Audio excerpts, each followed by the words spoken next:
मित्रों नमस्कार। विजय के तिवारी का आपको बार बार नमस्कार। इस वीडियो में आज मैं इस वीडियो में ईरान, अमेरिका और इजराइल के बीच जो भयंकर युद्ध चल रहा है उसका तत्व आप बताऊंगा कि ये युद्ध क्यों हो रहा है। आपको मालूम होना चाहिए कि जब इस्लाम 1400 सेंचुरी में स्टार्ट हुआ तो पैगंबर मोहम्मद साहब ने यहूदियों से संपर्क किया। यहूदियों ने उनको सहारा दिया, लेकिन यहूदियों ने इस्लाम धर्म को मानने से इनकार कर दिया। तो यहूदी जो काफिर हो गए वो सबसे बड़े काफिर हैं, उनको इस धरती पर रहने का कोई अधिकार नहीं। और ये परंपरा इस्लाम में पहले से ही चली आई। तो जब इजराइल की स्थापना की गई अंग्रेजों द्वारा, तो वहाँ के अरब राष्ट्र जितने मुस्लिम थे उन्होंने उसके ऊपर लड़ाई कर उसको ख़त्म करने की, ये तो सभी जानते। लेकिन उसमें वो लोग सबके सब हार गए और इजराइल यथावत बना। बाद में जितने सुन्नी मुस्लिम थे वो इतने गरीब थे कि उनके जमीन से जो तेल जैसी संपदा अंग्रेजों ने, अमेरिकनों ने निकाली तो माला माल हो गए। और सारे के सारे मुस्लिम सुन्नी राष्ट्र जो थे वो इजराइल को मान्यता देने लगे। यहाँ तक कि ईरान के राजा शाह पहलवी ने भी उसको मान्यता दी। लेकिन आज का जो ईरान था और जो खुमैनी का, वो तो धर्म को विज्ञान से भी ऊंचा समझते थे। उन्होंने उसको मान्यता नहीं, और धीरे धीरे उन्होंने पाश्चात्य का विज्ञान अपना करके बड़े बड़े अस्त्र शस्त्र तैयार किए, बैलिस्टिक मिसाइल तैयार की, और उन्होंने कहा हम तो इजराइल का समूल नाश करेंगे ही। बल्कि मैं तो सोचता हूँ कि उन्होंने कुछ परमाणु बम भी ना बना लिया। अब आप ही बताइए कि कैसे मानव को इस धरती पर रहने का अधिकार नहीं है क्या? और ये चिंगारी कब से शुरू हुई? जब 23 अक्टूबर को हमास के लोग जो कि ईरान से समर्थित थे, उन्होंने बच्चों को अग्नि में फेंका इजराइल के, और 1200 लोगों को बंदी बना के ले गए, उनकी भी हत्या कर दी। अब आप ही बताइए, क्या इजराइल चुपचाप बैठता क्या? और जो सबसे बड़ी बात है कि अमेरिका इजराइल के साथ क्यों? क्योंकि आज जितने आविष्कार किए हैं दुनिया में वो सब इजराइल यहूदियों ने। जो बिजली जो है उसकी डिस्कवरी भी बेंजामिन फ्रैंकलिन ने की। भले ही वो, उसका नाम बेंजामिन था, तो उसके फोर फादर्स जो थे वो सब यहूदी।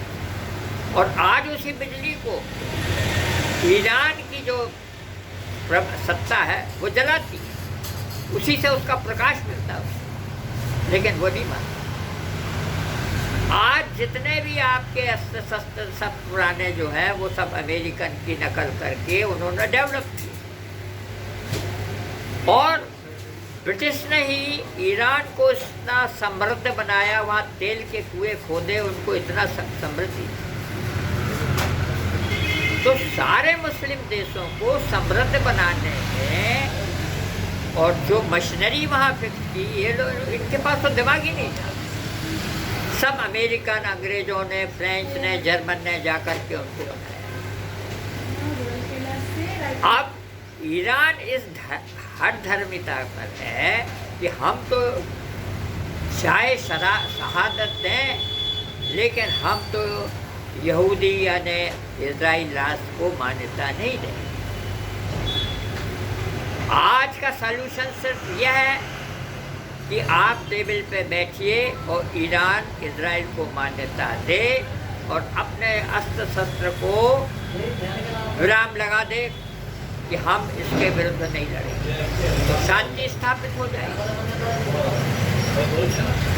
अब क्या होता है, आपको मैं एक उदाहरण देता हूँ कि जैसे आप एक बीज बोते हैं धरती में, वो बीज उगता है, तना बनता है, उसकी शाखाएं निकलती, पत्ते निकलते और पत्ते बाद में झड़ जाते।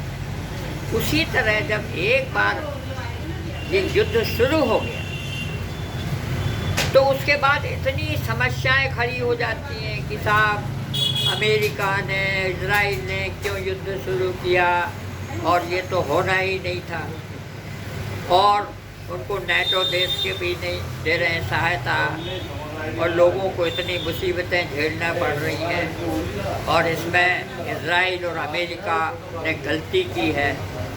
तो ये चीज़ें बाद में डेवलप होती हैं, लेकिन उसकी जेनेसिस जो है, जो वास्तविकता जो है, उसको लोग क्यों नहीं समझते। आजकल जितने टीवी चैनलों में ये बात तो समझते ही नहीं कि भाई तुम यहूदियों को क्यों मरवा रहे हो। तो बात करने लगते हैं कि साहब वो ईरान को ने ऐसा किया, ईरान बहुत अच्छा कर रहा, और ये है वो। इस तरह के बड़े बड़े जो जनरल्स हैं और बड़े बड़े लोग टीवी पर अपनी बकवास करते हैं। मैं तो ये कहता हूँ कि सारे टीवी चैनल पूरी दुनिया के, वो सिर्फ ये कहें कि अगर शांति स्थापित करना है तो सारे राष्ट्र मिलकर के ईरान से कहें कि तुम यहूदियों को, इजराइल को मान्यता दो, और आप अपने अस्त्र शस्त्र जो हैं, जो परमाणु शस्त्र हैं, उन पर प्रतिबंध लगाइए, और तभी शांति हो सकती है। लेकिन अगर इस हठ धर्मिता से ईरान चल रहा है, वो सारे तेल कुएं नष्ट कर रहा है, तो उसका भी सफाया, और दुनिया को भी, यानी इस युद्ध से जो नुकसान हो रहा है वो शायद पहले कभी नहीं हुआ। गैस और तेल के दाम बढ़ चुके हैं, और उससे शेयर मार्केट गिर चुका है, बल्कि रिसेशन हो जाएगा और लोगों को रहना परेशानी हो जाएगी। सही माने में ये ईरान को आना चाहिए टेबल पर बातचीत के लिए, और इसके लिए सबसे अच्छी जो बात मैं कहता हूँ कि मोदी जी से बात की जाए, तो मोदी जी इनको बुला के टेबल पर बात करें कि युद्ध को बंद कीजिए, और जितने भी तेल के कुएं नष्ट किए हैं उसको अमेरिका तो 1-2 महीने के अंदर यानी उसको रिपेयर कर देगा, क्योंकि इन लोगों के बस की बात नहीं है। तो आज मैं इस तथ्य को आपके समक्ष पेश कर रहा हूँ। इसको सब्सक्राइब कीजिए, इसको शेयर कीजिए अपने लोगों, बेल आइकन दबाइए, और आप इसको कहाँ से देख रहे हैं वो भी मेंशन कीजिए, इस पर कमेंट कीजिए। यही मेरा आपसे निवेदन है। धन्यवाद, नमस्कार। आपको अच्छा लगे तो आप कमेंट कीजिए। धन्यवाद।